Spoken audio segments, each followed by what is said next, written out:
single day, like I've always done and always will. Passing these bills on the floor, making yet another stand. Welcome to this week's edition of New York Now. I'm Chantel Destra. It's been 6 weeks since the April 1st state budget deadline, and political insiders are trying to grasp when the final budget will officially be completed. As we discussed in last week's show, Governor Kathy Hochul announced a general agreement for the state's budget, but legislative leaders have a different take. On Tuesday, State Senate Majority Leader Andrea Stewart-Cousins addressed the governor's announcement with reporters.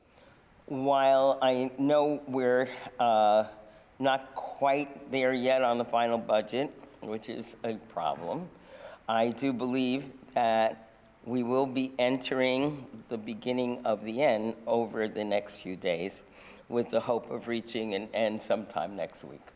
At this time, no bills have been introduced in the legislature. We'll continue to bring you updates on where things stand right here on the show. And apart from dealing with the late state budget, state lawmakers are trying to get their respective policy agendas moving before the end of the legislative session.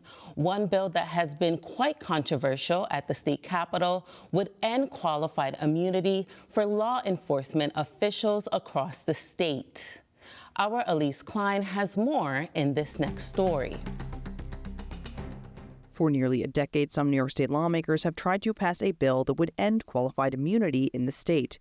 This year, the fight continues. State lawmakers say they have a renewed push to pass the legislation. Qualified immunity is a legal doctrine in the U.S. that shields government officials like law enforcement from civil liability for actions taken during their duties. Some state lawmakers feel this bill, if passed, would be a big step towards breaking down the issue of police brutality. I think that qualified immunity is a serious obstacle to accountability and to justice for people. State Senator Robert Jackson, a Democrat representing parts of Manhattan, agrees and says he introduced the bill in the Senate for this reason. Well, because there's things that's happening in the community where people are being arrested, killed, harmed, and it's inappropriate and should not be happening. The bill was first introduced in 2019. Since that time, it has been stalled in legislative committees. The bill sponsors say the bill has been stalled because it's challenging to get enough political will for it to move forward. That people may think that the police and others have their authority and they're okay, but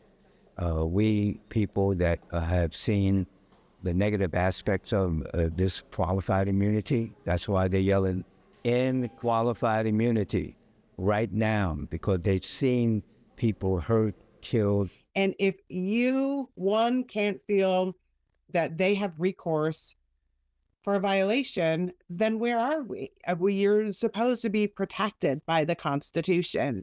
And so I think the conversation about either it's political will or courage. Jackson says he hopes to get the bill further this session, stressing that no one is above the law. Michael Sazitsky, Assistant Policy Director at the New York Civil Liberties Union, says the police landscape overall demonstrates a significant lack of accountability when it comes to excessive force and police misconduct. We get a lot of data around use of force incidents. We get information when complaints are filed, and quite often what we don't see is any real measure of justice that is handed out to abusive officers in response to those complaints and in response to the systems that we have in place. According to data collected by the NYCLU since 2000, there have been more than 180,000 police misconduct complaints in New York City. Of those complaints, only about 4,000 received discipline, and only about 1,500 were considered serious. Less than 1% were dismissed, and less than 2% were suspended or put on probation. Data from complaint review boards can vary by city. In Albany, for example, there were 24 complaints in 2023 and 7 complaints in the first quarter of 2024. Additionally, the New York City Police Department is the largest municipal police force in the country. Maida Rahman, policy counsel at the New York Civil Liberties Union, says in cases where individuals have tried to get justice for excessive force or police misconduct through the courts, there is often one big obstacle standing in the way: qualified immunity, which is often used as a defense for law enforcement. Rahman says courts often look to previous cases to determine whether or not an individual's rights were violated and whether or not a law enforcement officer can meet qualified immunity standards. So to be able to win a case, you need to point to a almost identical case that's been brought previously in that jurisdiction, which is challenging for numerous reasons, including the fact that, it's so hard to point to an exact case with exact facts. And also the fact that the more egregious the action is in your case, the less likely it is that it's going to happen to someone else in that exact same way before. Many state lawmakers and advocates are frustrated with how these issues are currently handled. Some state Democrats say progress in Albany is slow. That as a black man who represents Central Harlem, I've seen police brutality my whole entire life. And it's important to know that you can always do more. Well, look, we still have a lot of work to do when it comes to accountability, when it comes to public safety for everyone. Myrie adds ending qualified immunity could be a big step in the right direction. Some criminal justice advocates say the End Qualified Immunity Act could mean finally seeing some accountability measures for the pain they endure. Ronnie Minter, a local advocate and the founder of the Freedom Unshackled Coalition, says the same way New Yorkers are prosecuted, convicted, and sent to prison for when they commit crimes, so should law enforcement. They should not be behind some law that says they shouldn't be held accountable for what they're doing. Why are they above the law? Currently in the state, there are about 74 deadly incidents under review by the Attorney General's Office of Special Investigation. Most of these incidents took place from 2023 to 2025. All of the incidents have body camera footage that has been released to the public. The time the Office of Special Investigation takes to investigate cases varies from a range of 6 months to a year or more. Additionally, not all cases meet the standards to criminally prosecute. The New York City Police Department, involved in about 26 of these 74 deadly incidents, said in a statement sent to WMHT that an investigation does not mean a member of law enforcement is guilty. A 2025 New York City Comptroller report also showed the highest increase in excessive force complaints since 2013. Katarina Sira, a leader in the campaign to end qualified immunity, says this increase is deeply troubling. We're really moving in the wrong direction and really need to do everything that we can do to shore up our civil rights here in New York State by creating a state cause of action so that we can bring those civil rights cases here in New York State. While advocates, lawmakers, and community members are frustrated by countless deaths and brutality incidents over recent years, some county sheriffs feel police brutality is not really an issue. When WMHT asked Madison County Sheriff Todd Hood, who is also the GOP lieutenant governor candidate, his thoughts about the many incidents related to beatings and excessive force of a widely reported issue, this was his response. You're telling me there's countless videos of police video cameras, body cameras of police beating people to death in New York? No. These are some of the examples from the 74 deadly incidents under investigation by the Attorney General's Office of Special Investigation, including shootings and excessive force. Okay. Please. Guys, please don't get me. Sammy, please, don't do me. Okay.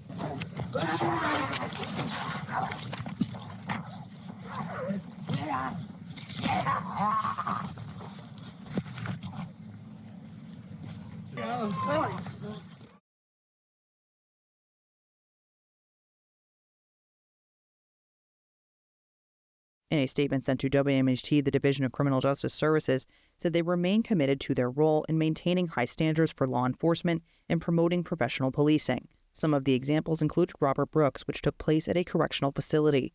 Brooks was beaten to death at Marcy Correctional Facility in 2024 by 6 correctional officers. Many advocates say Brooks' death is an example of correctional violence and abuse, but he is unfortunately not the only one. Minter highlights a recent incident in Albany County Correctional Facility on inmate Marquise Norwood. He was one kick away from being Robert Brooks at Albany County Correctional Facility. Minter adds she's frustrated after watching the footage of this incident at the lack of accountability not just on the state level overall for these kinds of incidents, but the local county level as well.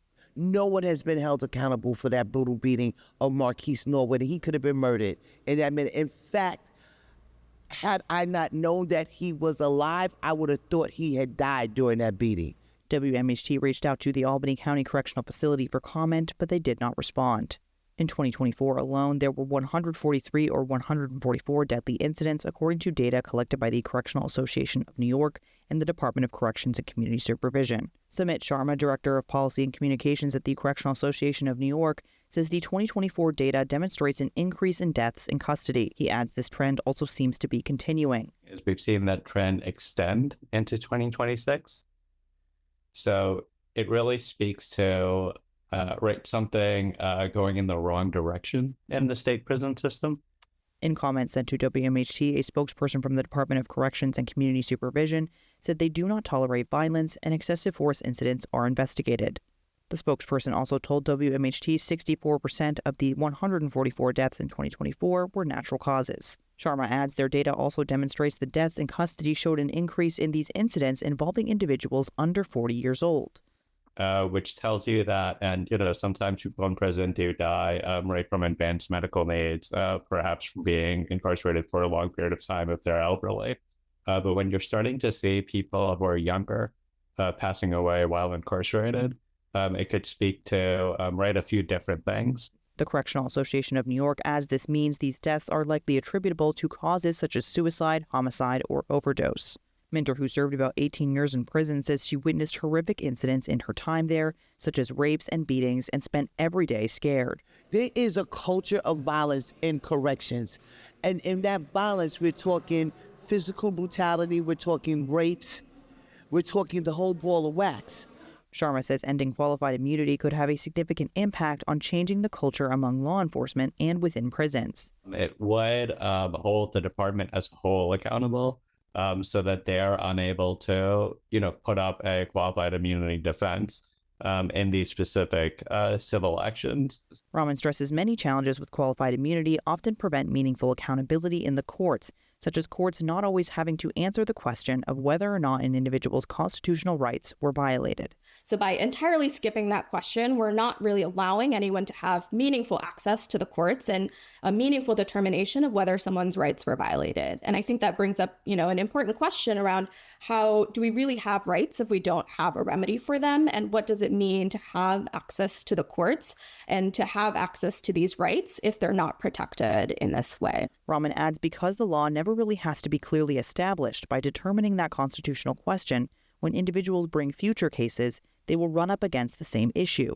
Rahman says ending qualified immunity could break down this pervasive cycle where individuals cannot cross this barrier in the courts and therefore are unable to get meaningful justice or accountability. The bill is currently in committees in both chambers. Assembly sponsor Pam Hunter, a Democrat representing parts of Syracuse, says the conversations around this bill have been challenging, and this year the state budget has taken up a lot of legislators' time. In some ways, you're talking about political will and courage, putting forward this piece of legislation and packaging the information in a way that we want to make sure employees are protected. We want to make sure if you're not doing anything wrong, you have nothing to worry about. We don't want you to be cautious about doing your job, but violating someone's constitutional rights is a significant thing. Hunter says this bill has been one of her priority bills since it was first introduced, and she intends to continue pushing to get it passed. The bill seems to have support among many Democrats. However, some lawmakers across the aisle don't support the legislation. Senator Andrew Lanza, a Republican representing Staten Island, says he feels this legislation would impose burdens such as civil lawsuits on law enforcement officers. These are people with families. These are people that deserve our gratitude, respect, and admiration. We should be doing everything we can in this state to make their jobs easier, to ensure that they're safe when they're keeping us safe, and I think this law will do exactly the opposite. In addition to qualified immunity protections, law enforcement officers are also protected by collective bargaining agreements, which often allow for overshadowing of independent bodies' control over police discipline. Law enforcement departments also receive hundreds of millions to billions of dollars in funding every year from the state, averaging about $1 billion in recent budget years for the Division of State Police. In recent budget years, the Division of Criminal Justice Services has received a range of about $400 million to nearly $800 million. The Department of Corrections and Community Services received about $3 billion in each of the last two budget cycles. Some Republican lawmakers say they have concerns this bill would mean challenges for police recruitment, which has been an ongoing issue for law enforcement for several years. Police brutality is a rare occurrence, and that this is some kind of prolific problem that needs to be solved is a myth. It's a lie. And the whole idea of ending qualified immunity is really going to make it even more difficult for us to get people to want to do the job of law enforcement, of protecting the people of the state. This is another pro-criminal policy that will embolden criminals further. We have a hard enough time recruiting law enforcement. New York State has become so pro-criminal, and I hate to say it, but we don't treat our law enforcement properly. And to end qualified immunity for them, too, is unconscionable. I cannot imagine it. Rahman argues if officers are doing their job correctly under the Constitution, there shouldn't be a concern about recruitment. This is really about adhering to the constitutional. It's not imposing additional standards. It's just saying when there is a harm, how can people actually get justice and how can we get accountability? So there shouldn't be a concern around hiring officers if we're looking for officers that are adhering to the law and that are following the law, because they wouldn't be running up against this issue in that case. Lawmakers have about 3 weeks left before the end of this year's legislative session. While the bill sponsors seem to be determined to move the conversations forward on this issue, it's unclear if there will be enough time for this bill to move out of committees and to the floor for a vote. We'll be following this process as it unfolds. Elise Klein, New York Now. And for more on the push to end qualified immunity in the state, you can visit our website. That's at nynow.org. In this next segment, we sat down with State Senator Nathalia Fernandez, who has a bill that would establish a tax on alcohol products to support drug treatment services across the state. Here's that conversation. Thanks for joining us on the show today, Senator. Thank you for having me. Of course. Now, you sponsor a set of bills that would establish a 5% tax on alcohol sales and redirect opioid tax revenue to support drug treatment in the state. So what are you hoping the impact of this legislation will be? Yes, well, the inspiration came for just the constant need for supportive services in this work. I chair the Committee of Alcoholism and Substance Use Disorders, so always trying to figure out how we can protect the dollars that we have coming from areas like the opioid settlement funds, as well as what we currently have funding our programs in the state. And my bill, we did amend it. It's now a 20% tax on the sales tax. So it's not just a straight 5% on the sale, but understanding, the fear that people had with an extra tax. I'm not trying to break pockets, but I do want to see money flowing into a direct pot of money that is going to provide the behavioral health and recovery services, substance use disorder, harm reduction services that we need to provide for those that are suffering with addiction. Right. And you mentioned those fears. What would you say to people who may argue that this type of tax would have a negative connotation and people should not be forced to pay an additional level of tax for indulging in spirits? Well, let's really put it into perspective, because right now, if you order a beer, it's a 14-cent tax that you're paying on that beer. On a glass of wine, it's a 7-cent tax. So if I'm only going to charge 20% of that 14 cents, that equates to maybe 1 cent, 2 cents. And I think that's fair to put towards services that are helping people that unfortunately are being hurt by the alcohol sales. And New York State has taken many steps forward to expanding the sales of alcohol from the pandemic days, where we made liquor stores an essential service. When we legalized to-go drinks, there's legislation now that has passed to allow distributors to mail cases of liquor to homes. So we're expanding ways that, yes, businesses are able to thrive to get their sales out there. And I understand that, but alcohol still is the #1 abused substance in New York State. We have the most alcohol sales than any other state in this country. And there is no investment to the care that needs to be funded for people that suffer with alcoholism. And alcohol is the first substance that more people use before falling into maybe an addiction with a different substance like marijuana, like crack, like fentanyl, anything like that. So this is a moral responsibility I feel we have. And we're already doing that now. When we legalize marijuana, we have the MRTA that created this protected funding pot the Drug Treatment, Education, and Prevention Fund. So with my other bills, I have the opioid excise tax. We're getting taxes from opioid sales. Those taxes should go not into the general fund, but into this drug treatment and prevention fund. We have money from cannabis sales going into this drug treatment and prevention fund. I think it's fair that we can have 1 cent from every alcohol sale going into this fund to further strengthen the programs that we have that are always at risk. Because as we've seen now with this federal government, they're cutting programs that ultimately always hurts behavioral health and substance use disorder services. So I think this is a moral direction, a responsibility we have as legislators, as leaders in the state, to be able to provide for the care in addition to allowing the fund to happen. And the alcohol industry has questioned the legislation's impact on low-income consumers. Do you have any response to that particular criticism? I believe I mentioned it before. It's literally 1 cent of a sale with the amendments that we recently made. The amendment is no longer having it across the board 5% tax. It is 20% on the sales tax. So again, that equates to 1, maybe 2 cents per purchase to go towards this fund. People are going to bars and spending $14 for a beer, sometimes $20 for a drink. And again, if a few cents can go towards care, I think that's something we should be okay with. And in terms of the cost, how much money are you projecting will be raised annually from this tax? At a minimum, right now, we can see $50 million come from this tax. And that is a good amount of money, as much as any dollar is in this work, to make sure that services are available, are accessible, and are not at risk of being lost in certain communities. And do you think the state should also be looking at taxes on other types of sales and products to help with drug treatment in the next couple of years? I mean, it's certainly always a conversation. There's the talk now about a nicotine tax on, the little Zyn packets, the nicotine pouches.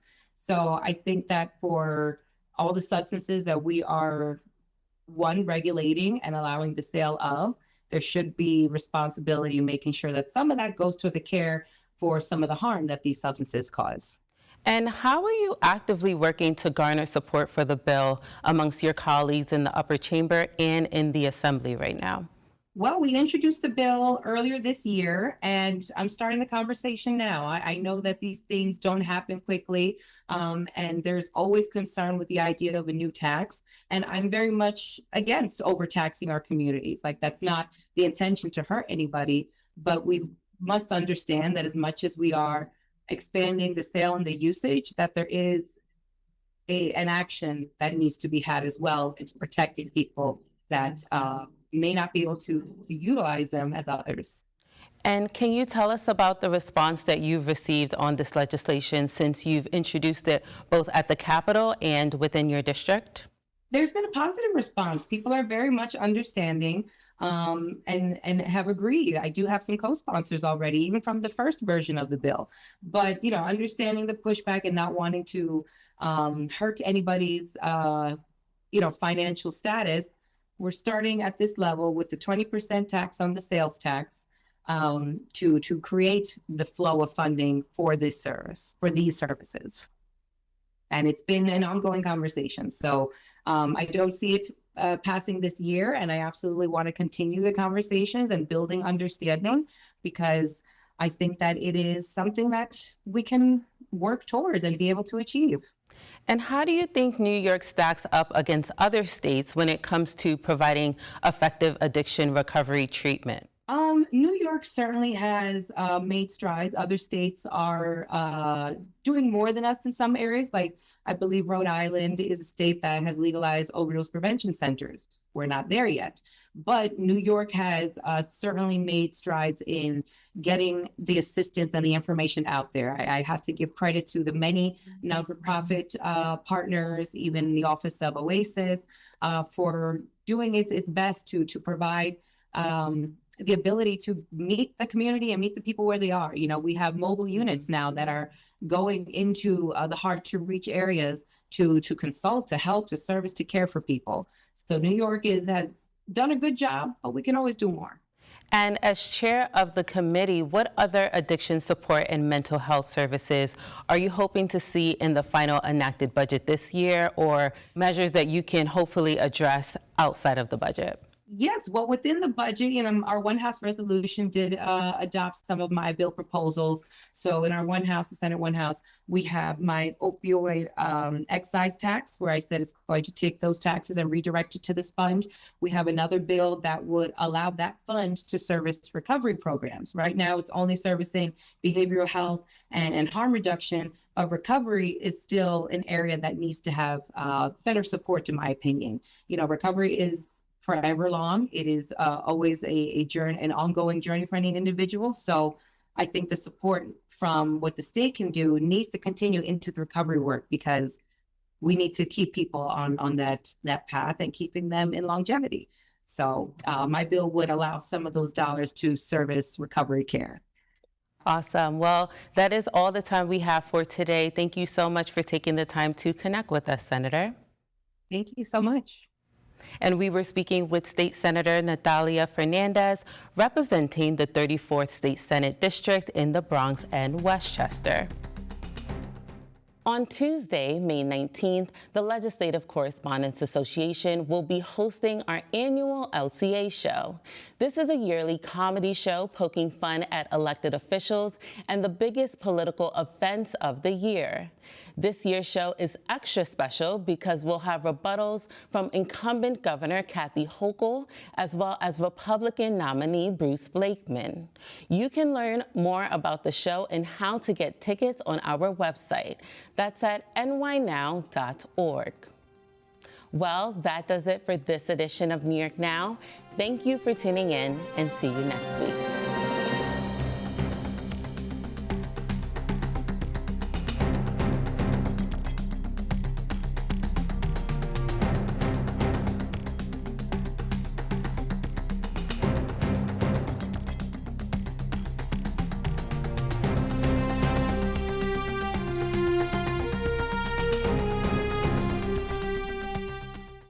Funding for New York Now is provided by WNET,